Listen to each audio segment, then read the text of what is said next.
Let the voice of rejoicing be heard in the tabernacles of the righteous. Let home be a happy home where there is laughter, the joy of the Lord.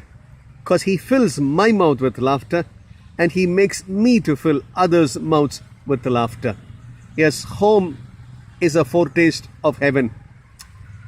You are full of joy. You laugh at harmless jokes, not hurtful, vindictive, belittling jokes, but you have the joy of the Lord. Remember, there is joy and laughter and singing and dancing and mirth in the house of the Lord.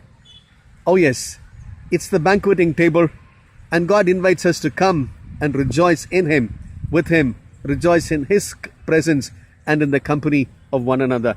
Remember, there is joy and rejoicing in the tabernacles of the righteous. God bless you.